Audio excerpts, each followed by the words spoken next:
I'm your host, Felipe Rose, and welcome to the Disco Chronicles and Beyond. This podcast is about the disco era, the music, the culture, and the impact it's had on the world today, and why disco is still so hot. After successfully touring the world for over 4 decades as one of the original co-founders and members of the world-famous Village People, selling over 100 million records, this disco king truly knows a thing or two about the disco era. So sit back and relax and enjoy my conversation with my guest today. Everybody, and this is Felipe Rose. Welcome to the Disco Chronicles. My very first guest, kicking off season 2, episode 1, is none other than the legendary DJ, producer, remixer, Lenny Fontana, and he has an amazing podcast series called the True House Stories, which, by the way, I was on. Lenny, welcome. It's good to see you. Thank you, Felipe, and congrats on season 2. And I'm so glad you asked. I'm so proud to be part of this. Thank you. My first question is, how did you become a DJ? How did that happen? Oh, okay. So everybody remembers that little disco, right, where you performed, Felipe, Odyssey 2001, right? Yes. So back in the day, my grandmother lived in Brooklyn, in Bensonhurst, in that neighborhood. And we used to go to some of these parties. The kids lived on the block, and they took us to a party, and I saw a DJ. Didn't really realize what was going on, but I noticed the changes were going on with the music. And I remember it was Devil's Gun. That's a great song. Yeah. For you disco diehards out there, The Devil's Gun, DJ, one of my favorites. And all of a sudden I heard that and going into Don Ray, Gotta Have You Loving.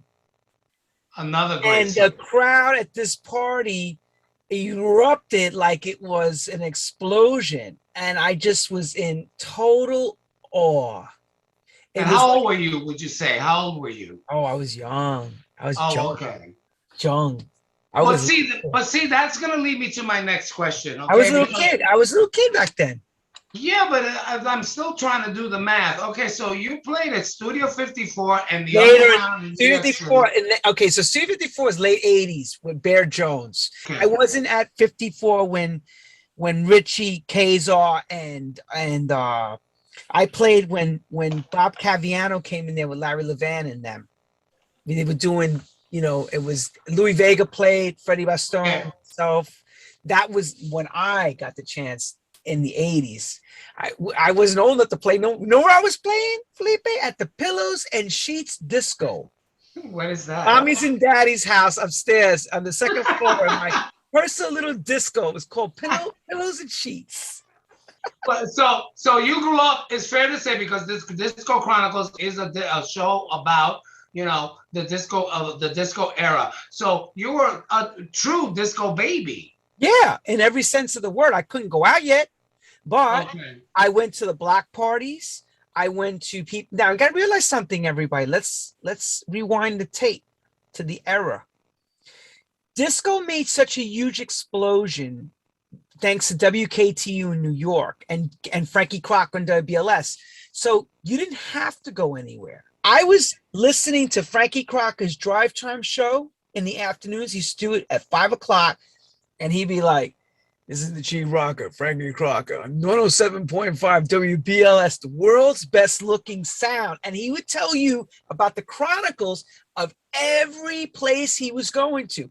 He would go, "Next week, I'm at the Paradise Garage, Studio 54, Leviticus." I didn't know. Listen, I'm going to be real with everybody. Paradise Garage, I didn't know nothing about that. Just remember hearing about it on the radio because he was into those DJs. John Morales was on the radio. Right. Everybody playing the master mix, Ted Courier. But how did you end up being a DJ at Studio 54 and Underground? How did Bear Jones fell in love with me. Okay. I begged Bear Jones, and they used to bring cassettes. Bear, I want to play. Cassettes, ladies and gentlemen. I said, Bear, I really want to play. And I was really cute. You're cute now. You're cute now. But you know what makes me laugh is that my day was 8-track, and your time cassette. Cassette, right? So but back in Mommy's house, we had the 8-track, but we were already past that. Right, yeah. I was back in the 8-track era. I had a Panasonic radio on the side. I used to pop the 8-track. You used to be able to record. So I record the master mixes. On my Panasonic. So is that how you started mixing? How I started mixing was my mommy got me a Bee Gees record player, and she had a garage. You remember that thing? It was like 3 speeds, 45, 70, and you would go click and it would drop. And I would just play the record and I would go like this. I didn't know what I took an antenna and put it as like I was a radio DJ. How did playing in those clubs, during the disco era and during going into house music, how did that change your life? Oh my God. There's a little bridge that takes you from Queens to Manhattan. If you make it into the city, you just felt like you were a superstar. Wow. Mind you, you didn't care about traveling. You just saw it as, oh my God, I got a chance to play in a club with 1,500 people on a Richard Long sound system. Yeah. And Felipe, you know this. You're elevated up and you're playing and you do something with the mixer and the crowd goes, ah. So how did that feel like? What was that experience like? Because Studio 54... No, I felt like you. I felt like how you felt when you came out, let's say, in Shea Stadium, performed, and the crowd went crazy. Okay, like so that kind of adrenaline. Okay. And then seeing your name on flyers. Right. Okay. So that's fantastic. So now you're established, and now you had a certain night there. All the DJs had certain nights. Now you either double billed with someone else. What other DJ did you double bill with?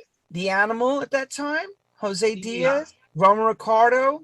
There was a lot of guys playing in those. It's just. But in one night, were there 4? Oh no, one night for Bear Jones. No, for Bear Jones, you played from opening to close. So from opening to 4 in the morning? And maybe later, sometimes 6. Yeah, no, and a little longer than that, too. And then you would go from there to another club, maybe. And that's true. Spinning disco records, what was your favorite disco song and why?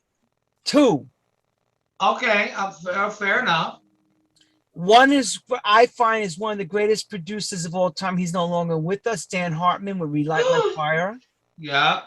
Relight My Fire with Dan Hartman and the duet. The long version, Vertigo. Who was the duet? The female duet. Lolita Holloway at the end. Lolita Holloway. Right? Well, and the second one? Another high energy, high, take you over the top, and it's fast and it's nuts. It's Brainstorm's Loving Is Really My Game. That's a fantastic song. I love that one too.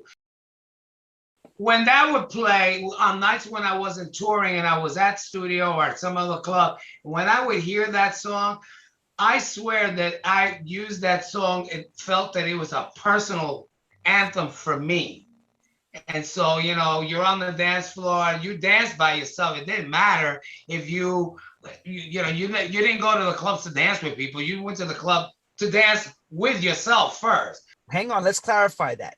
Depending where you went, if you went to places like Garage, that was that kind of where it was like a church mass, meaning musically, spiritually, you're feeling the music. If you're going to a neighborhood spot where people are getting picked up with each other, music is way different, and music is not the predominant force in the night. Well, that's true too. That there were clubs where the music was played second fiddle to the crowd.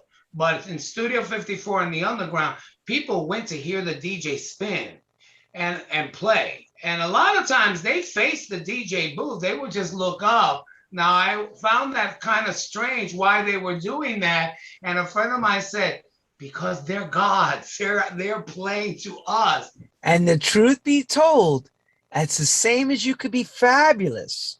It's the same when they would yell and say to you, "You're tired, bitch." Yeah, you have to be really, really careful. If you went into the wrong song, you could take a crowd and lose them like that. Listen, quick. I saw Larry Levan's dance floor. They sat down on him on records they didn't like. Sat down. Yeah. I was at one evening where they did that with him, with Larry Levan at Paradise. Yeah, right? they said.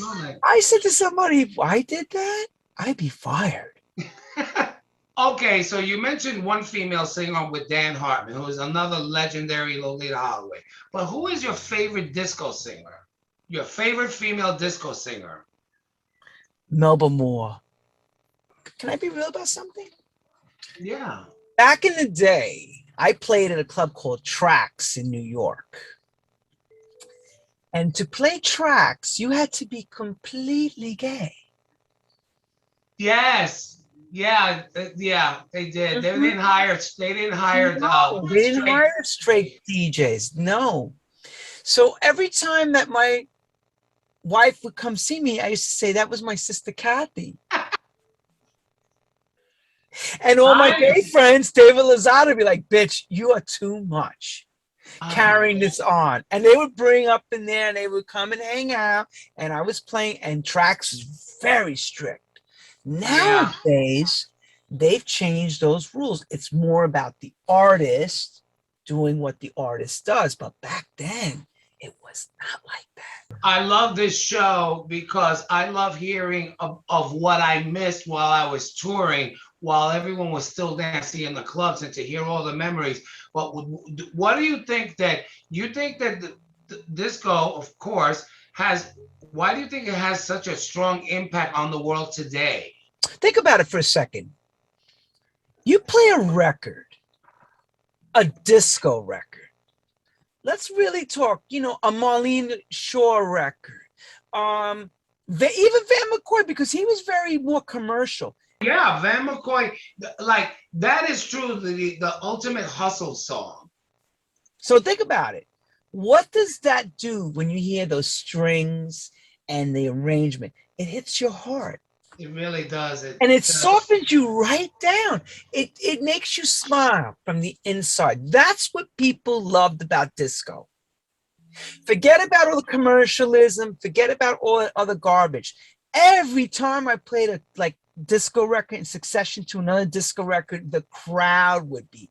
For example, the record that Francois mixed, Martin Circus, doom doom doom boom boom boom boom boom boom. You play that record in the middle of the track, and with the congas and the crowd, you just see the excitement. You play new records, they don't get that excited.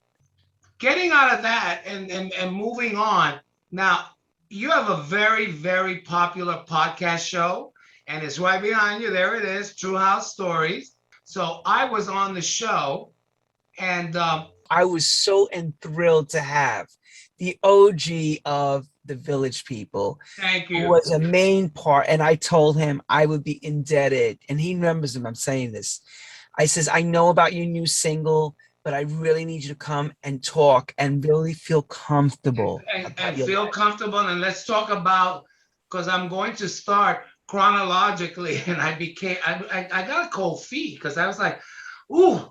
And I believe I texted you before that. Yeah, I said, no, get on the phone. I said, I don't really want to dig too far into the past.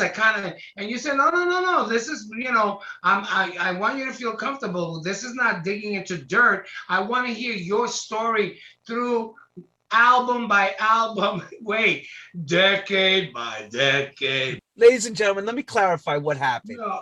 Felipe went 2 hours, and at the end of 2 hours, what does he say? I have more to say.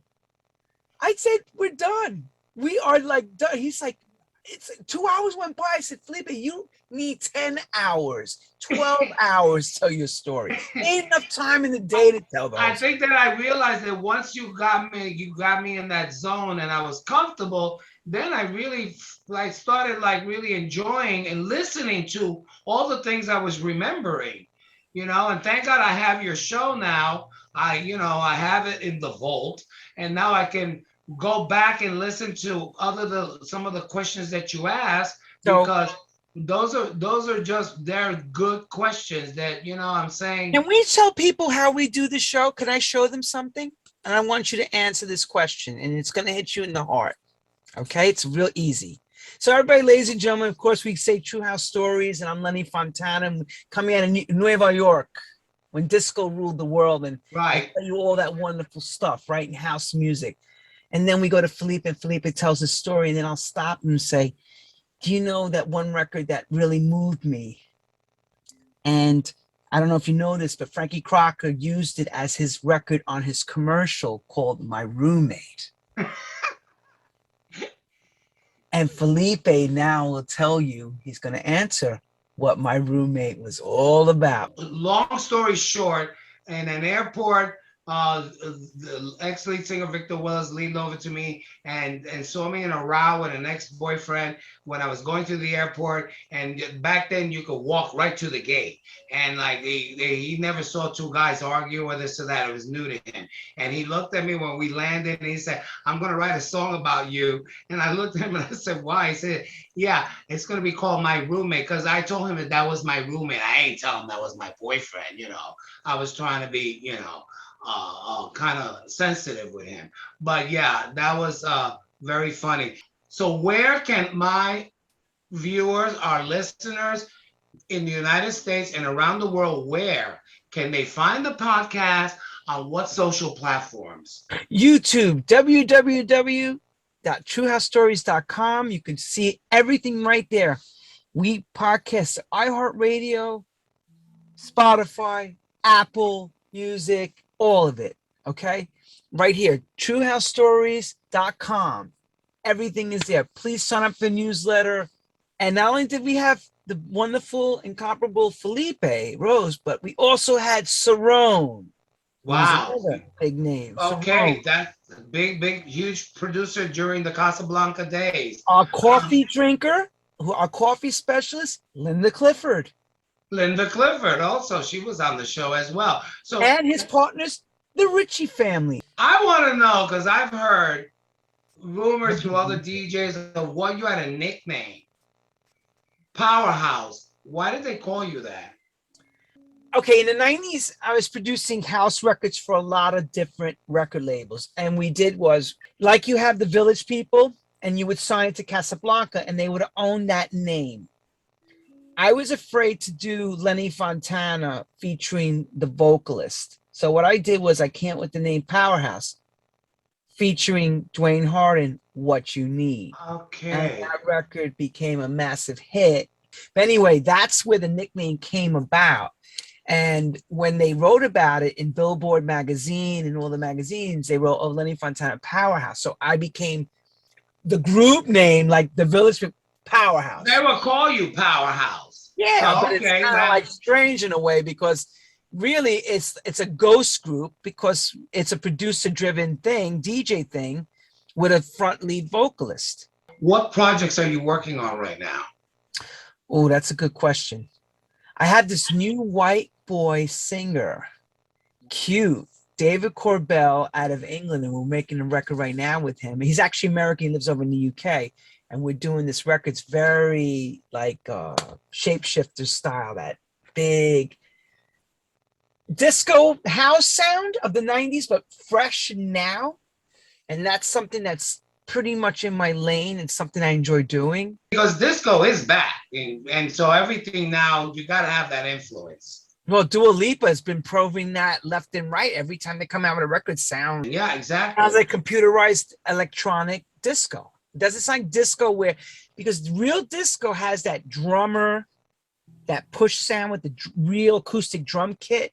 And then, of course, all the instrumentation. You're still hearing with the new stuff, electronic drums and electronic beats, but I did see something on Netflix where they did a Dua Lipa special, and they showed that we were bringing in real string players, a real bass player. So I says, okay, and a guitarist. And I says, so they're trying to do hybrid, and that's right. Cool. Yeah, I can live with that.